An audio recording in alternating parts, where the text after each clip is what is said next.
Congressman Ron Paul.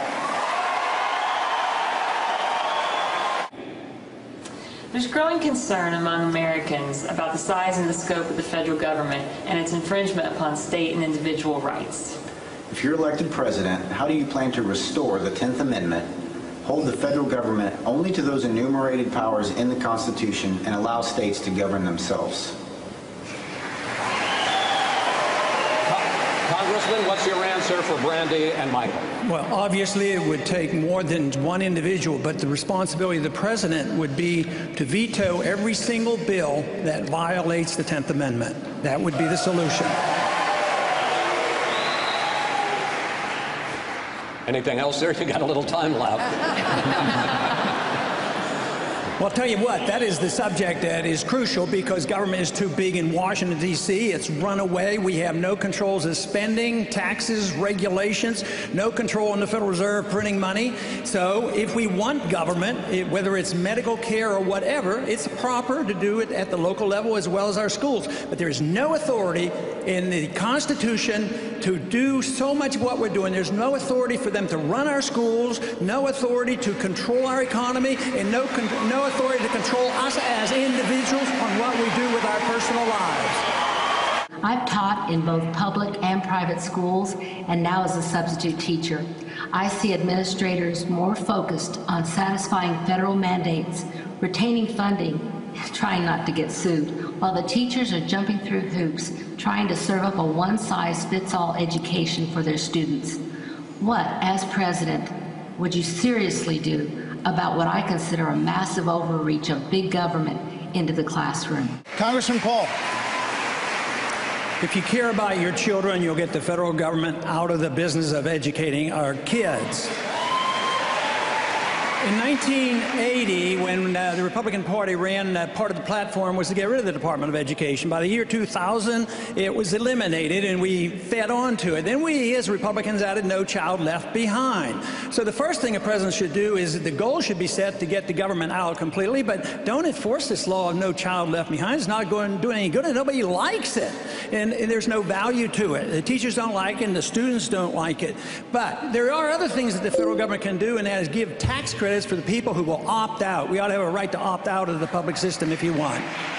I want to ask you a question about a comment you made a couple of weeks ago about a border fence with Mexico. Here's what you said, sir. I want to quote it.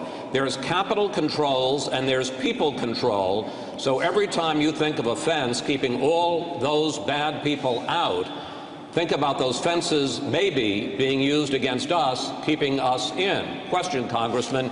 Do you know a lot of Americans who want to take their money and flee the United States of America? There are some. All the candidates up here talk about repatriation of dollars. They've already taken them overseas. We're talking about trying to bring in $1.5 trillion because they leave our country because we make it uncomfortable. Too many regulations, too much taxation. They can't start business. They've lost confidence. Yes, when countries destroy a currency, they do lead to capital controls and they lead to people control. So I think it is a real concern. And also, once you have these data banks, the data banks means that everybody's going to be in the data bank. You say, oh no, the data bank's there for the illegals. But everybody's in the data bank. That's national ID card. If you care about your personal liberty, you'll be cautious when you feel comfortable. Blame all the illegal immigrants for everything. What you need to do is attack their benefits. No free education, no free subsidies, no citizenship, no birthright citizenship. And that would get to the bottom of it a lot sooner. But economically, you should not ignore the fact that in tough economic times, money and people want to leave the country. That's unfortunate. Congressman Paul, you have said that you believe that life begins at conception and that abortion ends an innocent life. If you believe that, how can you support a rape exception to abortion bans? And how can you support the morning after pill? Aren't those lives just as innocent? They may be, but the way this is taken care of in our country, it is not a national issue. This is a state issue. And there are circumstances There are circumstances where doctors in the past have used certain day after pills for somebody with rape.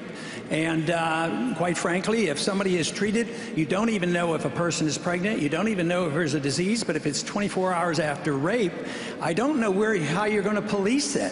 So I don't think you should create. We have too many laws already. Now, how are you going to police the day after pill?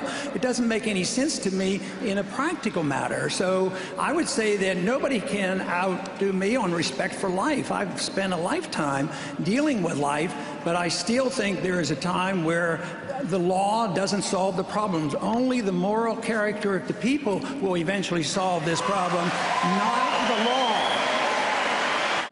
What I'm asking for is, how are you going to turn this country around?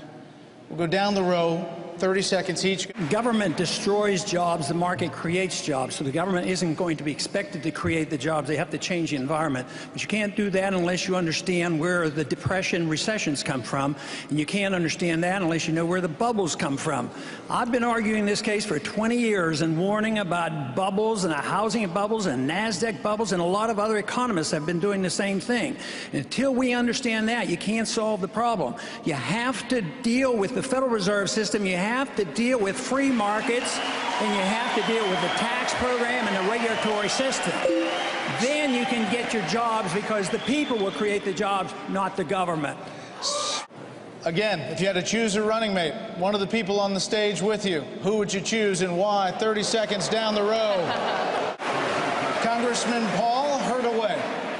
I don't plan to make a choice at the moment, because I am on national polls. It seems like I'm in third place now. I think it would be inappropriate. As soon as I'm one of the two top tier, then I will start thinking along that line. But right now, I'm going to defer and just work very hard and make sure that I stay in the top tier, and then eventually be one of the top two contenders.